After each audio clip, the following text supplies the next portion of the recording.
कभी सोचा ही ये विशाल गगनचुंबी इमारतें बनती कैसे हैं? देखिए, ये सिर्फ स्टील और कंक्रीट के ढेर नहीं हैं। इनके पीछे एक अदृश्य लेकिन एकदम परफेक्ट कमांड सिस्टम काम करता है। एक ऐसा सिस्टम जो हजारों लोगों और अरबों रुपयों को एक ही लक्ष्य की तरफ ले जाता है। तो आइए इसी सिस्टम को थोड़ा और करीब से समझते हैं। जरा कल्पना कीजिए, सैकड़ों मजदूर, दर्जनों भारी मशीनें, एक बेहद कॉम्प्लेक्स डिजाइन, और ये सब कुछ एक तय समय और बजट के अंदर करना है। तो इतनी सारी जटिलता, इतना पैसा और इतने बड़े जोखिम को बिना किसी गड़बड़ी के मैनेज करना ही अपने आप में सबसे बड़ा चैलेंज है। और इसी चैलेंज का जवाब है एक परफेक्ट कमांड चेन। आज की हमारी इस पड़ताल का यही निचोड़ है। हर बड़ी इमारत के पीछे एक छिपी हुई वास्तुकला होती है, और वो है अधिकारियों का पदानुक्रम। यही वो सिस्टम है जो एक नक्शे को हकीकत में बदल देता है।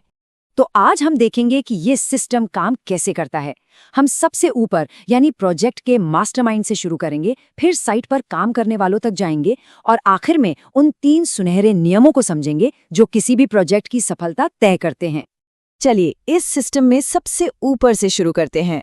मिलते हैं उस एक इंसान से जिसके कंधों पर पूरी कंस्ट्रक्शन साइट की सबसे बड़ी और अंतिम जिम्मेदारी होती है। ये है प्रोजेक्ट मैनेजर या पीएम, किसी भी साइट पर सबसे पावरफुल इंसान। इनकी जिम्मेदारी 4 पिलर्स पर टिकी होती है: टाइम, कॉस्ट, क्वालिटी और सेफ्टी। मतलब प्रोजेक्ट समय पर हो, बजट में रहे, क्वालिटी बेहतरीन हो और हर कोई सुरक्षित रहे। कोई भी बड़ा फैसला इनकी मर्जी के बिना नहीं हो सकता। प्रोजेक्ट मैनेजर की पावर का असली अंदाजा इस बात से लगता है कि कौन-कौन उन्हें सीधे रिपोर्ट करता है। कंस्ट्रक्शन, प्लानिंग, क्वालिटी, सेफ्टी से लेकर डिजाइन तक हर बड़े डिपार्टमेंट का हेड सीधे पीएम को जवाब देता है। यही चीज उन्हें प्रोजेक्ट का असली कमांड सेंटर बनाती है। अब एक लेवल नीचे आते हैं और उस इंसान से मिलते हैं जो प्रोजेक्ट मैनेजर के प्लान को जमीन पर उतारता है, मतलब उसे हकीकत बनाता है। कंस्ट्रक्शन मैनेजर को आप प्रोजेक्ट का इंजन समझ सकते हैं। उनका बस एक ही काम है, साइट पर रफ्तार बनाए रखना।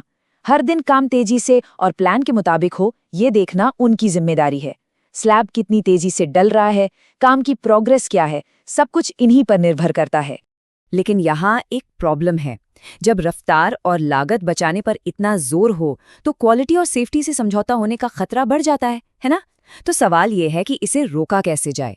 यहीं पर एंट्री होती है इंडिपेंडेंट वॉचडॉग्स की। ये 3 रोल बहुत ही खास हैं: प्लानिंग, क्वालिटी और सेफ्टी मैनेजर्स। ये सीधे प्रोजेक्ट मैनेजर को रिपोर्ट करते हैं, कंस्ट्रक्शन मैनेजर को नहीं। और ऐसा क्यों? ताकि इन पर काम की रफ्तार का कोई दबाव न हो और जानकारी के साथ कोई छेड़छाड़ न हो सके। इनकी आज़ादी ही पूरे प्रोजेक्ट का सेफ्टी नेट है।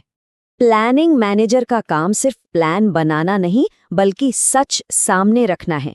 वो ये पक्का करते हैं कि प्रोजेक्ट टाइमलाइन की एक ईमानदार तस्वीर सबके सामने हो, ताकि अगर कोई देरी हो रही है तो उसे छुपाया ना जा सके। क्वालिटी मैनेजर के पास एक बहुत बड़ी ताकत होती है, किसी भी काम को रिजेक्ट करने की। अगर उन्हें लगता है कि काम क्वालिटी स्टैंडर्ड के हिसाब से नहीं है, तो वो उसे रोक सकते हैं, भले ही इससे प्रोजेक्ट में थोड़ी देर क्यों ना हो जाए। क्योंकि आखिर में बिल्डिंग की मजबूती सबसे ज्यादा जरूरी है।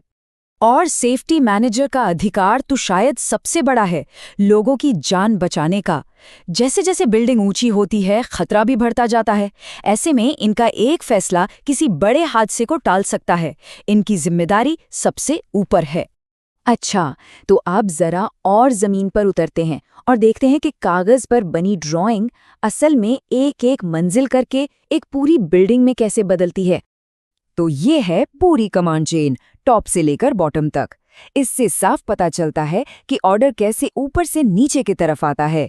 स्ट्रेटेजिक लेवल पर बैठे डायरेक्टर से लेकर साइट पर काम कर रहे वर्कर तक, हर किसी को अपनी जगह और अपनी जिम्मेदारी पता होती है। ग्राउंड लेवल पर सीनियर और जूनियर इंजीनियर्स टेक्निकल डायरेक्शन देते हैं, मतलब क्या और कैसे करना है ये बताते हैं। वहीं फोरमैन वर्कर्स की टीमों को मैनेज करते हैं और उनकी प्रोडक्टिविटी देखते हैं। और आखिर में वर्कर्स, जो फोरमैन के निर्देशों पर उस ड्राइंग को असलियत में बदलते हैं। तो अब इस पूरे कॉम्प्लेक्स सिस्टम को 3 बहुत ही सिंपल लेकिन बेहद जरूरी नियमों में समेटते हैं। ये वो नियम हैं जो टॉप बिल्डर्स को सफल बनाते हैं।